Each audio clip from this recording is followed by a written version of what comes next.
Ya estamos de regreso en Somos Expertas, nuestra voz, y les quiero hablar de una premisa de la cual estamos completamente seguras y convencidas. La educación sexual es fundamental. Es un elemento que aporta en la prevención de enfermedades, embarazos no deseados y en el reconocimiento de conductas sexuales inapropiadas que nos ponen en peligro, entre muchos otros factores. Lamentablemente, aún existen prejuicios y tabúes en torno a la sexualidad, ustedes lo deben saber muy bien. Sin embargo, existen personas que dedican su tiempo y su invaluable trabajo a educar, difundir, ayudar y apoyar. Ese es el caso de nuestra siguiente invitada, una experta que ustedes ya están viendo, si no están viendo por la pantalla. Ginecóloga infanto-juvenil y experta en salud pública, ha participado en diferentes foros y medios de comunicación y hoy es la protagonista de este capítulo de Somos Expertas, nuestra voz. Estamos con Andrea Huneus Vergara. Bienvenida a nuestro programa. Hola, Belén, feliz de estar aquí y compartir este medio con tantas expertas que admiro, así que feliz de que me hayan llamado a mí, me siento que esto es un honor. Sí, así tal cual es un honor para nosotros también y nosotras tenerte en nuestro programa para hablar sobre una materia que me parece que hasta ahora, si no me equivoco, porque han pasado, lo hablábamos antes en off, más de no sé cuántas expertas han pasado de todos los temas. No estoy segura si habíamos hablado específicamente de sexualidad, me parece que no. Así que de verdad, esta entrevista la esperábamos hace mucho tiempo. Estamos muy ansiosas. Comenzando ya la entrevista, fíjate que hace unos meses yo leí una entrevista tuya que salió por ahí en el sitio web de Paula, titulada Una mirada experta sobre embarazo por violación. Es una entrevista súper cruda, bastante dolorosa, difícil de leer. Son temas que pareciera que se te corta la voz, la respiración de poder seguir leyéndola. Y ahí tú contabas sobre cómo fue enfrentarte a tu primera paciente, ¿no? ¿Por qué decidiste dedicarte a la ginecología y al periodo infanto-juvenil? Mira, hay muchos momentos clave que me llevaron a esa decisión.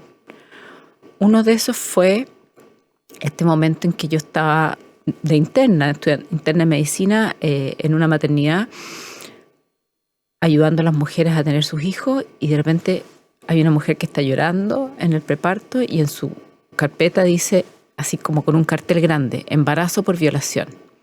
Y ella está en trabajo de parto llorando.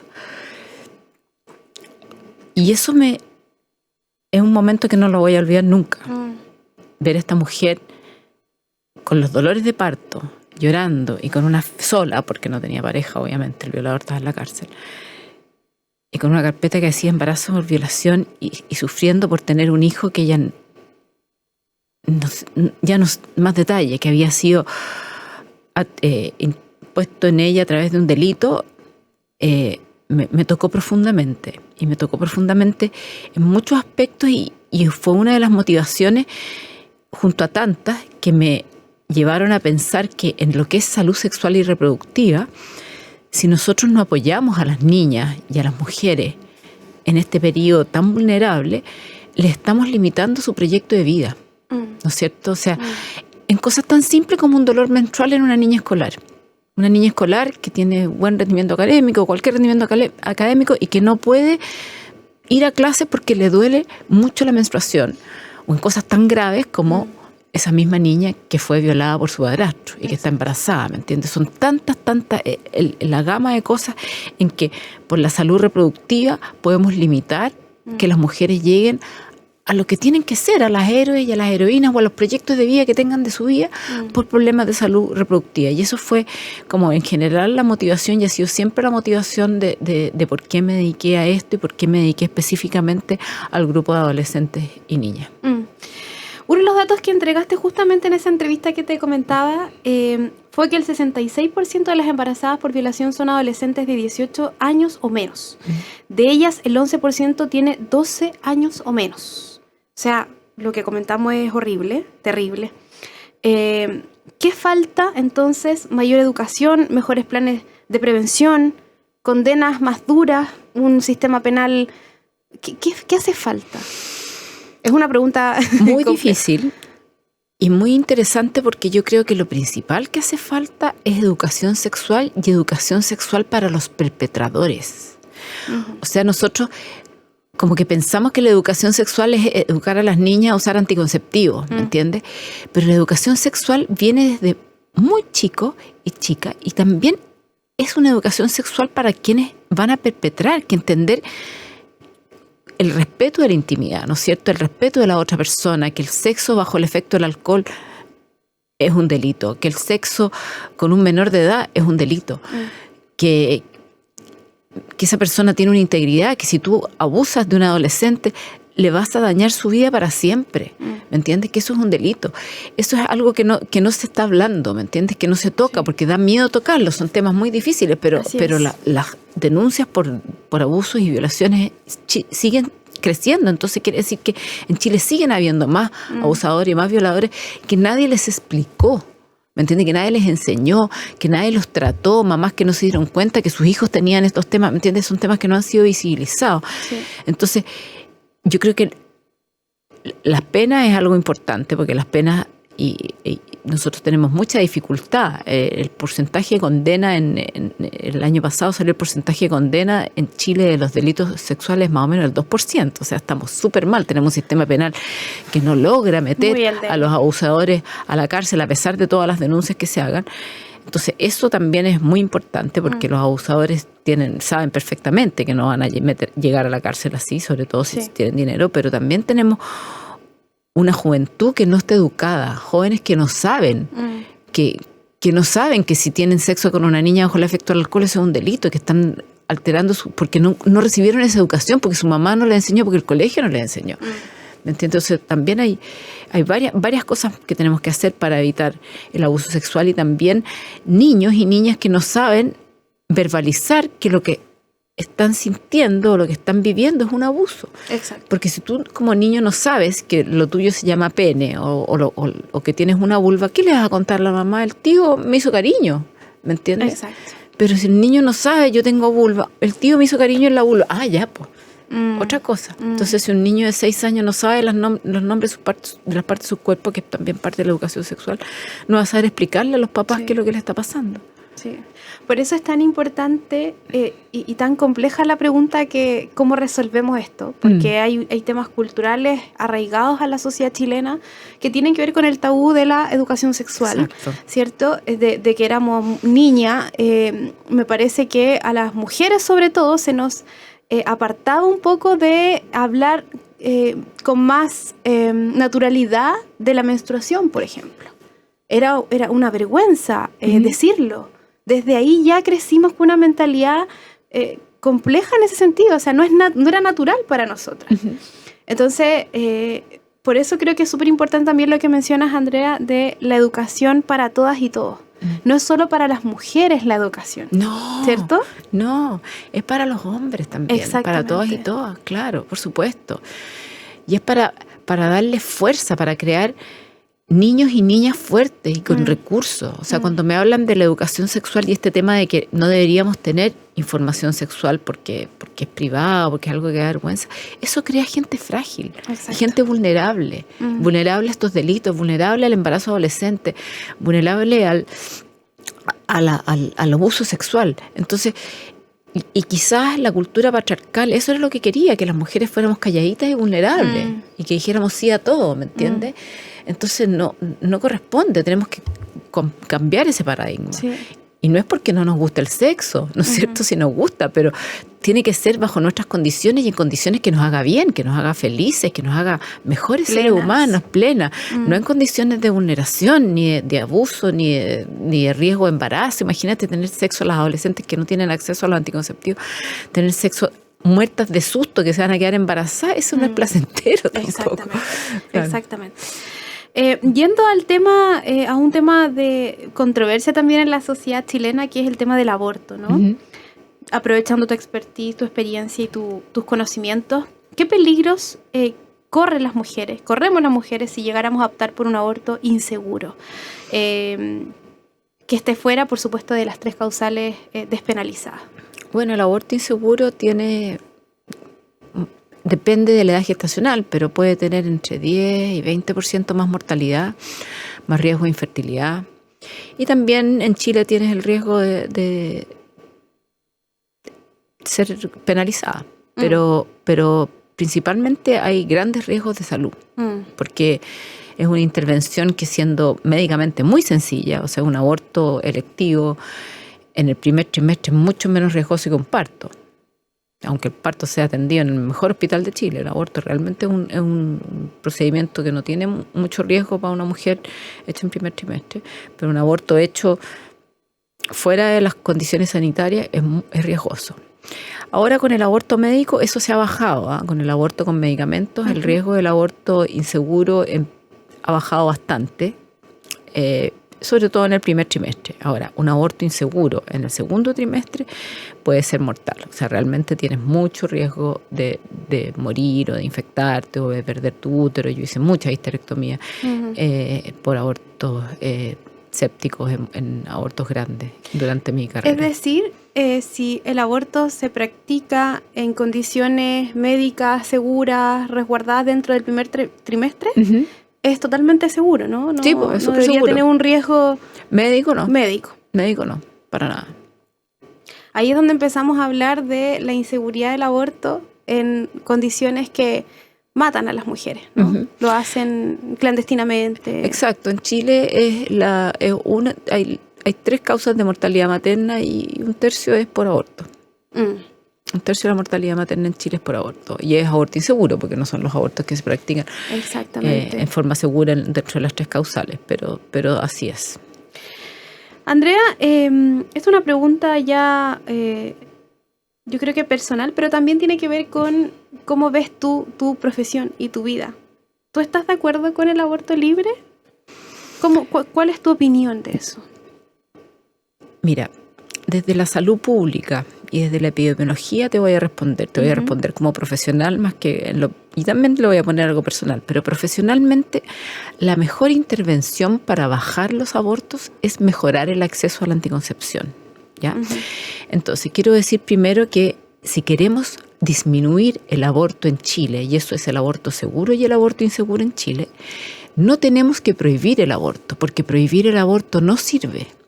Prohibir el aborto solo hace que se hagan más abortos inseguros. Las mujeres que van a abortar, abortan igual.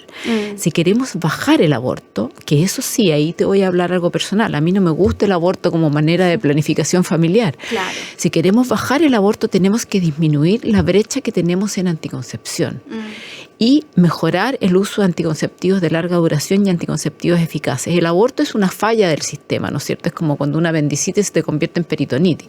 Una peritonitis es una falla del sistema.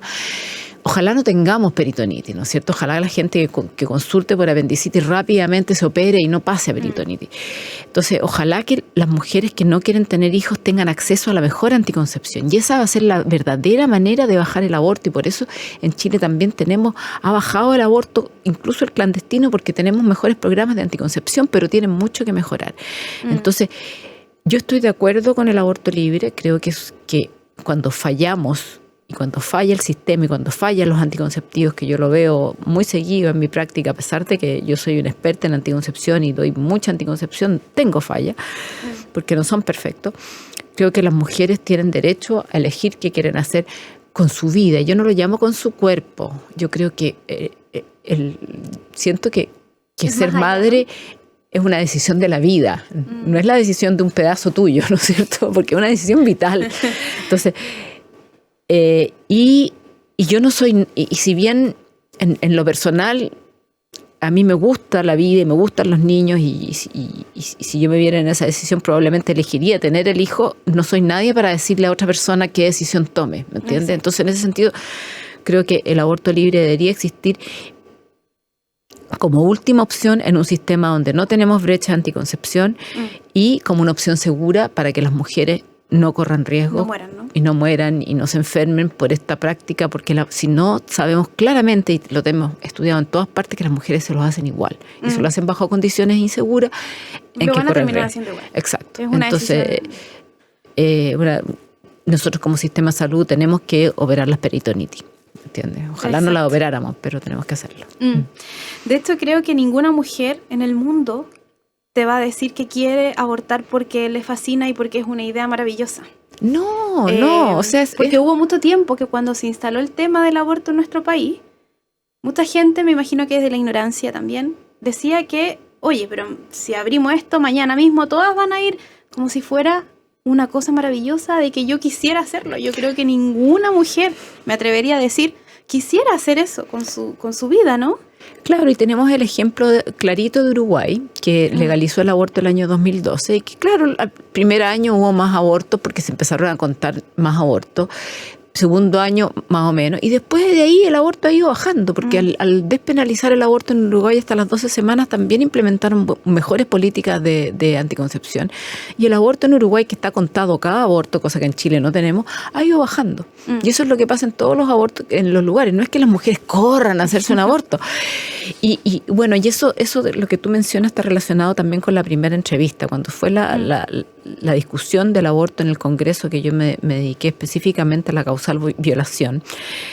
Como que el imaginario que se tenía de la mujer violada, que se embarazaba, era una mujer que salía a carretear, se tomaba unos traguitos, digamos, y se queda embarazada y necesita un aborto. Y la verdad es que el embarazo por violación son adolescentes, son embarazos intradomiciliarios y todas esas cosas que mencionaste antes. O sea, realmente las embarazadas por violación son un grupo muy, muy vulnerable. La mujer que sale y se queda embarazada por accidente se toma la píldora el día después. ¿Me entiendes? O sea, esa mujer no es esa la que se queda, la del embarazo por violación. Sí. O sea, volvemos a reiterar la cifra. El 11% tiene 12 años o menos. Estamos hablando de un 11%, no es menor. ¿Qué hace una niña de 12 años embarazada? O sea, es una locura para cualquier persona. Y la ley nos quedó chica porque esas niñas, como tú te imaginarás, que en Chile el año pasado tuvimos 200 partos en menores de 14, son niñas que se dan cuenta que están embarazadas cuando tienen embarazos grandes. Porque son tan niñas y porque han sido vulneradas por sus seres queridos adentro de la casa. Entonces, más de la mitad de esas niñas no sabe que está embarazada porque es una niña, porque le da miedo decirlo o no se acerca a un sistema de salud hasta que tiene sus 14 semanas en que ya no se puede, ¿me entiendes? Por la ley chilena. Entonces ahí tenemos una deuda con las niñas chilenas de hacer el aborto terapéutico hasta la viabilidad fetal, para poderlas ayudar a estas niñas. Y ahora, bueno, hay toda cuando son embarazos por violaciones intrafamiliares y riesgo vital de salud mental de estas niñas, se está empezando a pasar esas niñas como primera causal, o sea, como riesgo vital materno, porque realmente la ley de tercera causal no es suficiente, la limitación de edad gestacional en la tercera causal deja fuera a las niñas más vulnerables. Claro, o sea, imagínate tú si hay niñas mayores de 18 que no cuentan. Exacto. Porque es rudo, duro, difícil. Imagínate cuánto más una niña de 12, 11 años. Que no cuenta ni siquiera porque no sabe o porque es rudo, ¿me entiendes? O sea, exacto. Son multicausalidad de la vulnerabilidad de esa niñita. Andrea, antes de irnos a la canción, me gustaría preguntarte... ¿cuándo debería empezar la educación sexual según tu experiencia? ¿En la enseñanza media, en la enseñanza básica? Esa es una conversación que se ha dado en todos los hogares, me imagino, desde que han aparecido algunos proyectos ahí polémicos que hablan de educación sexual en el colegio y empiezan, oye, yo no quiero que eduquen a mi hijo, soy yo el que le digo las cosas en la casa. ¿Cuándo debería óptimamente comenzar una educación sexual? Primero mencionaste si se lo educo yo o se lo educo el colegio. Y eso es una cosa muy sensible para las familias chilenas, pero tenemos que entender que no todos los niños están criados en familias que están comprometidas con la educación de sus padres. Entonces, de su hijo, quiero decir. Entonces, es súper importante entender que la educación sexual es un derecho del niño, ¿no es cierto? Entonces, no es o sea, me encanta que las familias lo hagan y yo siempre estoy trabajando para que las familias se adelanten y enseñen los contenidos antes, porque a los hijos les importa mucho más que se los digan los padres. Como que rico como papá enseñarle a leer a tu hijo, ¿no es cierto? Claro. Súper rico Sí. Y una gran cosa, pero no puede un niño quedarse sin leer, no puede un niño quedarse sin educación sexual, por eso tiene que estar en los colegios. Y hay muchas situaciones y muchas familias, muchos papás que trabajan mucho, que tienen o que están separados, que son padres únicos, en fin, miles de condiciones que no permiten y no le dan tiempo a las familias a hacerle la educación sexual que sus niños necesitan. Y sin esa educación sexual, sus niños van a ser niños cojos, que van a tener problemas en la vida porque no van a saber protegerse. ¿Y cuándo empezar? Bueno, recién te mencioné, o sea, los niños cuando entran a primero básico tienen que saber el nombre de sus partes de su cuerpo, tienen que entender cómo se conforman las distintas tipos de familia, porque no todas las familias son igual. O sea, hay distintas cosas de la educación en sexualidad y en afectividad que se empiezan a pasar desde el inicio del colegio. Y yo te puedo ir contando las distintas cosas en los distintos niveles, pero son temas atingentes que tenemos que enseñarles a los niños para empoderarlos, para que toda su salud sexual y reproductiva sea algo exitoso y no sea algo que les dañe su proyecto de vida nuevamente. Volví a lo mismo. Andrea, vamos a hacer una pausa. Oye, está interesante esto. Estamos abordando temas muy importantes para que sintonicen nuestro programa de hoy con nuestra experta. Estamos conversando con Andrea Uneus Vergara, que es ginecóloga infanto-juvenil y experta en salud pública. Vamos a ir entonces junto a Camila Moreno con un cover de un clásico de Los Tres. Reversión hecha para el documental Joker Hunter, El ruido del silencio. Es Pájaros de Fuego en Radio USACH.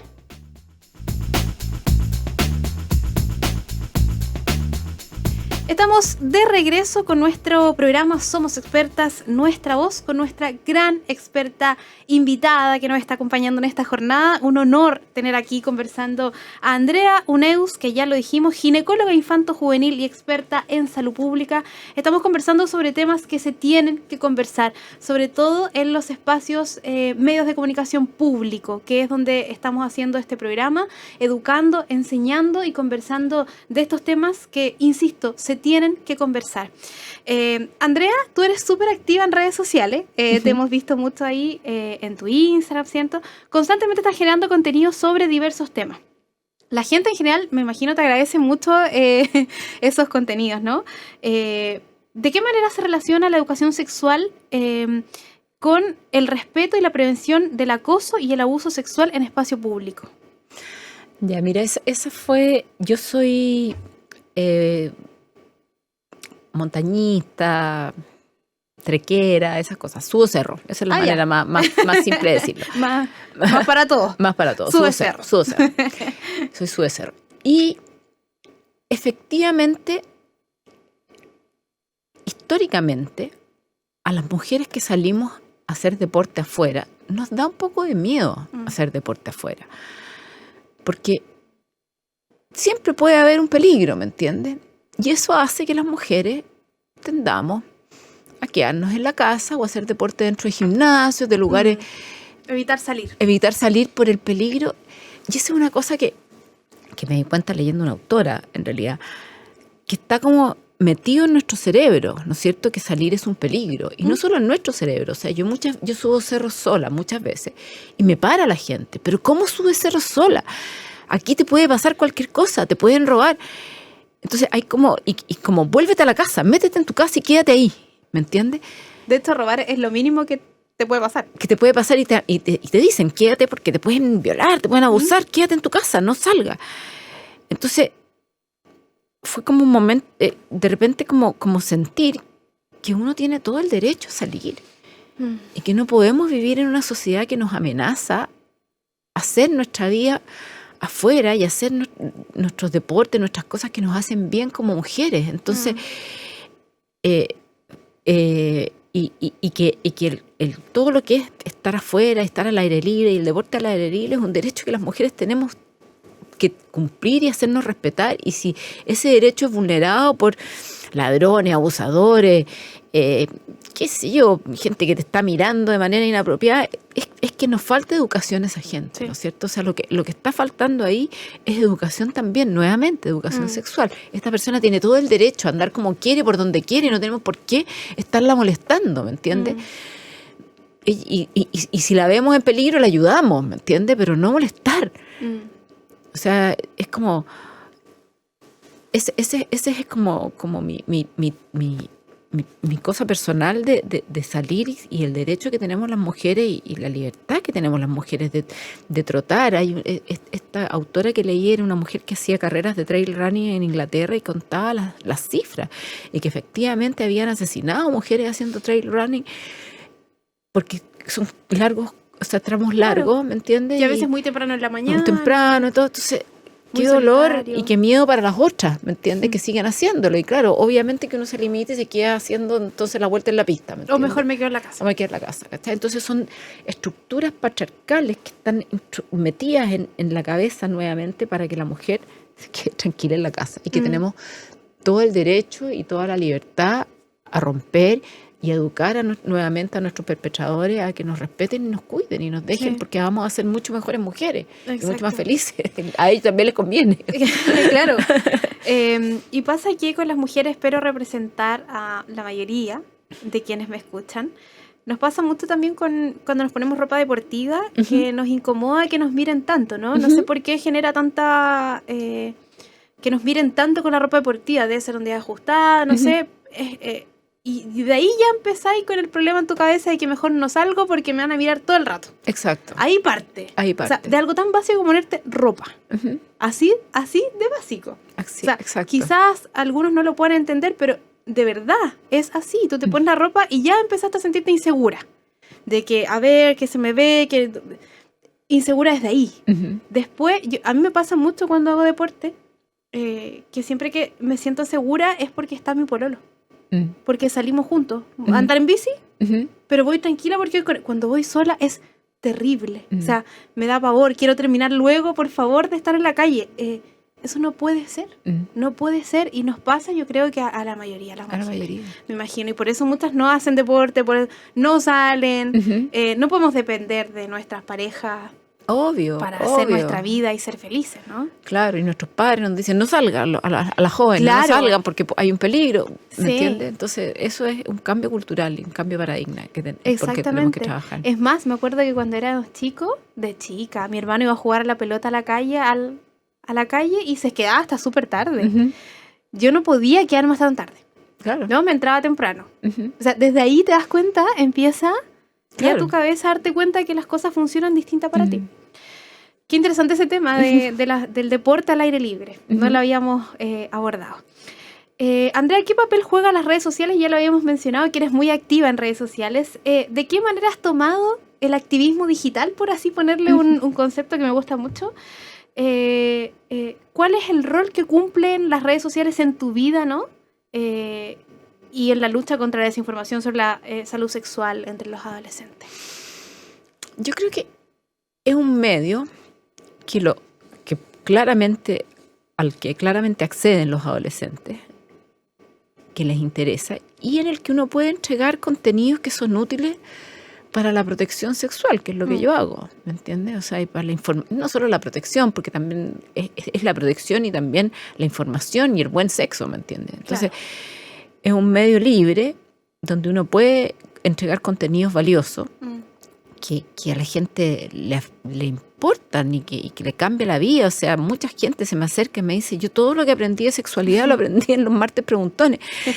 Porque también tenemos, no solo, bueno, los adolescentes tienen mucho más manera de aprender a través de lo digital, pero también los adultos nunca recibieron educación sexual. La educación sexual formal en Chile... Hay un vacío en su Claro, partió en el 2010 con la ley de educación sexual del 2010. O sea, todos los adultos no recibieron educación sexual, entonces también están muy deprivados de información y no tienen recursos y no tienen dónde. Entonces yo creo que el activismo en redes ayuda a nivelar un poquito la cancha y a compartir este gran concepto que la educación sexual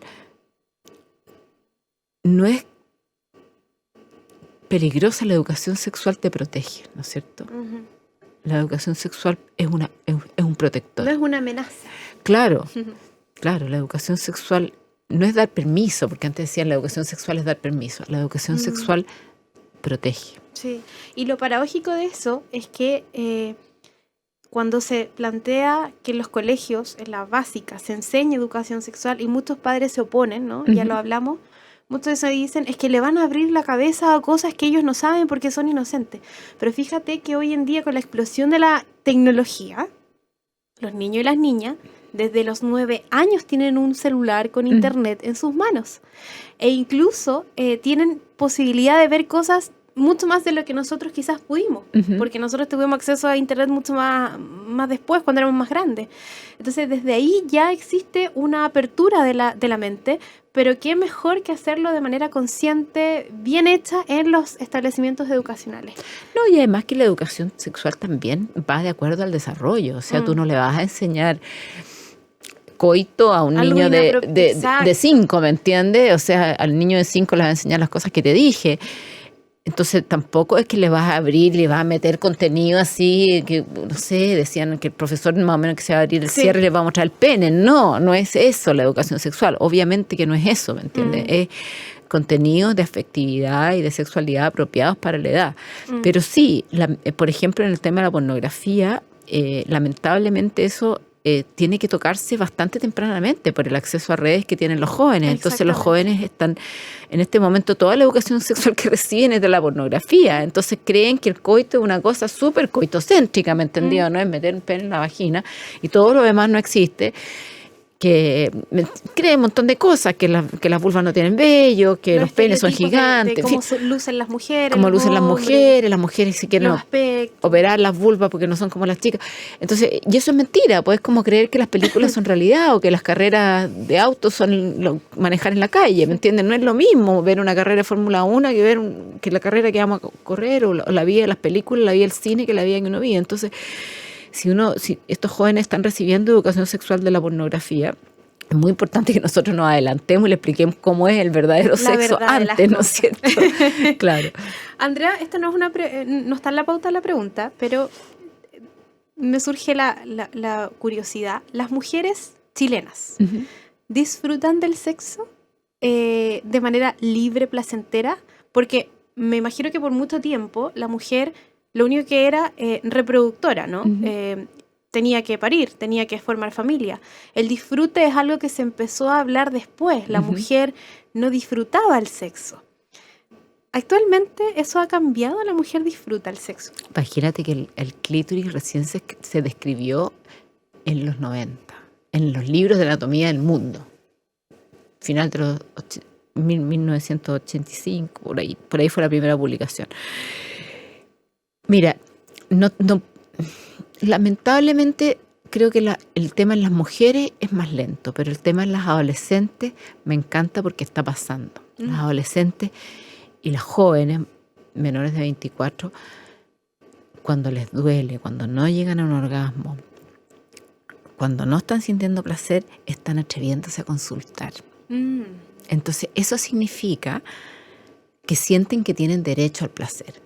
¿Me entiendes? Claro. Porque antes uno nada, no era tema, ¿me entiendes? Si no lo pasabas bien te quedas callada. Y si uno no lo pasa bien en el sexo, después rechaza el sexo y después te pregunta, ¿por qué tengo mal deseo? ¿Por qué tengo problemas de... ¿Por qué no tengo ganas? ¿Por qué no tengo ganas? Porque lo he pasado pésimo. Esa es la única razón. No lo disfruto. Claro, esa es la única razón. O sea, cuando un marido le dice a la mujer, es que ¿por qué no tenés ganas? Es porque la ha hecho pésimo. Entonces, como lo hace mal, la mujer no tiene ganas. Si, claro. Si el sexo es rico, todos tenemos ganas. Obvio. Entonces, estas niñas están consultando. Cuando no les gusta, cuando les duele, cuando cualquier cosa están consultando, están pidiendo ayuda. Y eso me da mucha felicidad pensar que se sienten con el derecho a disfrutar y que si no, preguntar y pedir ayuda y traen al pololo y conversar. En fin, esas cosas están pasando, entonces habla de que hay un empoderamiento. ¿Tú ves que existe sí, vamos sin para allá, duda. ¿no? Antes la consulta era por anticoncepción, pero jamás por función sexual. Hace 20 años las adolescentes que veía antes, ahora no, es porque quieren que sea placentero. Sí. Mira, qué maravilla el dato que nos acabas de dar y qué esperanzador también de que esto ojalá siga ocurriendo y siga pasando, porque existen todos estos prejuicios, estos tabúes que no deberían existir, es decir, tenemos las mujeres que disfrutar igualmente, porque antes, y de hecho me acuerdo, uno leía los libros o veía cosas y era como que tú estabas para que el marido disfrutara. Exacto. ¿Cierto? Exacto. Y ojalá que él esté muy feliz. Y tú, bueno, no sé, pues y tú ves. Claro. Entonces, sí. Me pone muy contenta que las mujeres adolescentes se estén atreviendo a su derecho, que es pasarlo bien, disfrutar, y que eso sea placentero para todos, ¿no? No tiene ningún sentido que sea solo para un lado. Ya, me salí de pauta con esa pregunta, súper necesaria, ¿no? ¿De qué manera crees tú, Andrea, que influye el nivel socioeconómico en todos estos temas que hemos estado hablando? A mí todo el tiempo se me viene a la cabeza esta pregunta, porque de todas maneras creo que el acceso a la información, la educación sexual, me parece, no sé, creo que hablo desde lo que he podido ver, se da mucho más en ciertos espacios en donde los niveles educacionales y culturales son más elevados. ¿Eso es así?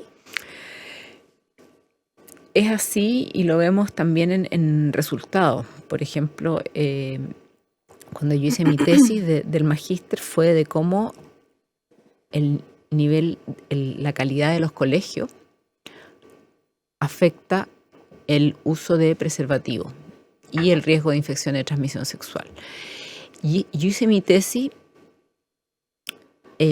antes de la educación sexual formal, porque la hice con una encuesta del Instituto Nacional de la Juventud, en que todavía que era previa a la época de que se obligó se implementó la educación sexual en Chile, y demostré que la calidad de la educación, que va muy asociada al nivel socioeconómico, está totalmente asociada al uso de preservativo y al riesgo de infección de transmisión sexual en la primera relación sexual.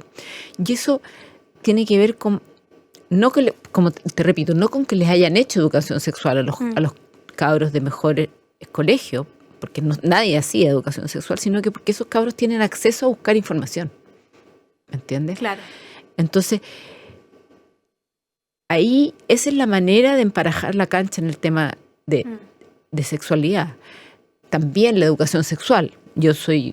Pero hoy en día los cabros tienen herramientas, los adolescentes, para buscar información. Si las tienen, la van a buscar y la van a hacer. ¿Me entiendes? Entonces, creo que el nivel socioeconómico asociado a la calidad de la educación que se recibe sí tiene que ver con muchos temas en sexualidad, muchos temas en vivir una sexualidad plena, muchos temas en la prevención del abuso, en embarazo, en infección de transmisión sexual. Entonces, la manera de emparejar no es solo nivel socioeconómico, sino que esté próxima a nivel socioeconómico, que es calidad de educación. Y ahí es donde nos tenemos que enfocar como país, mejorando la calidad de educación de todos los niveles, también de la educación pública, porque esa es la manera en que vamos a emparejar la cancha en todos estos temas de salud sexual y reproductiva. Sí, incluso se me viene a la mente mucho mi tema de tesis de doctorado. Yo estaba haciendo el tema de la violencia obstétrica. Ya. Y es impresionante el nivel escaso de información que tienen las mujeres sobre la violencia obstétrica. Tú le preguntas a las mujeres si han sufrido este tipo de violencia y no saben de qué se trata. No saben lo que es un parto respetado. No saben, entonces por eso yo creo que la salud sexual y reproductiva tiene que ser en todos los espacios, ¿cierto? Desde que somos... Y por eso recojo lo que tú mencionabas. En etapas de la vida nos van a ir enseñando ciertas cosas, ¿cierto? A los niños no se les enseña lo mismo que a las adolescentes son la menstruación, por ejemplo, a las mujeres cuando van a ser madres. O sea, este es un camino de largo aliento, me imagino, porque la vida sexual y reproductiva es eterna, o sea... Claro, y hay programas, no hay que inventar la pólvora, hay programas de educación sexual de primero básico hasta cuarto medio que ya están validados, que ya están demostrados que disminuyen las tasas de embarazo adolescente, que disminuyen el abuso sexual. No tenemos que inventarlo. ¿Sabes? No hay que inventar la rueda. No, se pueden exportar estos modelos, está todo, la UNESCO tiene todo clarísimo, ¿me entiendes? Entonces, y son programas que se han demostrado que tienen resultados en estos outcomes, en estos temas. Entonces es súper importante entender que no hay que inventar la rueda, como dices tú, y hay que aplicar estas cosas que son bastante lógicas, pero con ciertos parámetros que nos van a servir a todos. Exacto. Y el tema de la violencia obstétrica lo mismo, o sea, la educación a respetarte, la educación a no permitir que pasen tu frontera. Tu vulnerabilidad. Claro, tu frontera. O sea, tu niño le enseñas de chiquitito, por ejemplo, que él decida si se pone un abrigo o no se pone un abrigo, y ese niño ya se va empoderando y va a aprender a tomar decisiones sobre su cuerpo. Es una cosa súper simple. Si hace frío, a ver, ¿te vas a poner abrigo o no? No sé, ya se lo pone, no lo mandas tú. Entonces el niño automáticamente ya está decisiones a tomar decisiones sobre su cuerpo. Entonces que en el fondo van a seguir con todo su camino más adelante. Entonces son muchas cosas. Andrea, para finalizar, ya llegamos al final de esta hermosa entrevista en la que hemos aprendido mucho. Invitemos a la gente a que te siga en las redes sociales. ¿Cómo te puede encontrar? Yo soy @doctora_uneus. Doctora Uneus. Sí, tiene que ser escrito y con arroba y con HUNEEUS. Eso, para Doctora Uneus. Y ahí tú muestras cuando subes cerro, ¿o no? Sí, muestro un poquito. a los que les interese ahí también ese mundo. Sí, muestro mis cerros. Tengo hartas cosas de cerro ahí. Muy bien. Y en base ya para cerrar, ¿qué son los martes preguntones? Los martes preguntones es una actividad que hice durante la pandemia en que ponía el sticker de pregunta. Ya. Los martes y respondí, preguntaban de todo. Y fue muy exitosa. Como te digo, mucha gente, o sea, me llegaban más de 300 preguntas, era harto y respondía, yo creo que unas 50. De todo tipo, ¿no? De todo tipo, de educación sexual. Respondí unas 50 cada martes, era harto trabajo. Pero fue muy conocido y muy querido por el público del Instagram, porque se respondían preguntas que a la gente le gustaba. ¿Y eso va a volver, Andrea, en algún momento? Estamos viendo una manera de reingeniería del Instagram. Sí. Yo creo que ese Instagram tiene que ser retomado y actualizado. Tiene que revivir. Tiene que revivir, sí. De repente hay los profesionales de salud trabajamos mucho y no hay tiempo, ¿no? Y no tenemos tiempo, pero eso es algo que va a volver. Eso, ya tenemos la premisa aquí. Van a volver los martes preguntones. Andrea, para cerrar, ¿quisieras dejarle algún mensaje a las mujeres, adolescentes, niñas que nos están escuchando y que escuchan esta entrevista con ganas de aprender y deseos de aplicar lo que hemos conversado aquí en nuestro programa? Que trabajar con niñas para mí ha sido un honor. Yo tengo el honor de haber sido elegida como profesional de muchas niñas, y que trabajar con ustedes y ayudarlas a pasar de niñas a adultas ha sido realmente un honor. Me siento súper honrada y súper afortunada de poder acompañarlas, de que me hayan elegido, de que se acuerden de mí y han sido también una inspiración en todas estas cosas. O sea, realmente que puedan llegar a donde quieran llegar me ha inspirado a hacer todas estas miles de mini batallas que he hecho durante toda mi carrera en investigación, en abogacía, en difusión médica. Así que bueno, estoy muy agradecida de la Escuela de Medicina. Yo me formé aquí mismo, en la Chile, sí, pero en este mismo lugar. Y de todo lo que he podido hacer, porque me llena el corazón. Así que también a las chicas que están buscando qué hacer en la vida, trabajar en salud es un trabajo muy bonito, ayuda mucho y uno se siente muy satisfecho y satisfecha de hacer algo bonito por la gente, ¿no es cierto? Hoy día, en la mañana, justo mi papá fue operado y me dijo, qué lindo lo que hacen, qué lindo hacer algo bueno por alguien. Mi papá trabaja en otra cosa, entonces es un trabajo lindo, así que el trabajo de salud también invito a todos y todas que quieran seguirlo, es un trabajo que llena el corazón, además de ser un bonito trabajo, un trabajo que te da algo en el corazón. Andrea Uneus, ginecóloga obstetra de la Universidad de Chile, especializada en ginecología infantil y de la adolescencia, magíster en salud pública de la Universidad de California, Berkeley, no sé si lo dije bien, reconocida como miembro titular de la Asociación Latinoamericana de Ginecología Infantil y de la Adolescencia, autora del libro Sexo Inteligente, Manual de Sexualidad para Adolescentes, investigadora, educadora y defensora incansable en temas de salud reproductiva de jóvenes. Dentro de sus publicaciones se encuentran Prueba de Virginidad. Estuvo con nosotros Andrea, que es nuestra mujer experta, y te queremos dar las gracias por haber venido a nuestro programa. Belén, un honor y que tengan un lindo día y ojalá que les quede algo y se motiven para trabajar por la salud sexual. Gracias, Andrea, muchas gracias. Y nosotras nos comenzamos a despedir agradeciendo siempre su sintonía y por supuesto el haber estado nuevamente en nuestra querida Radio USACH junto a nuestro programa Somos Expertas, Nuestra Voz. Recuerda que este capítulo va a quedar en nuestro canal de YouTube, Radio USACH, para que puedas verlo cuando quieras. Y por supuesto te quiero pedir que lo compartas ahí en tus redes sociales para llegar a más y más gente. Nos vamos a despedir con una canción y hasta el próximo viernes. Que esté muy bien. Un abrazo.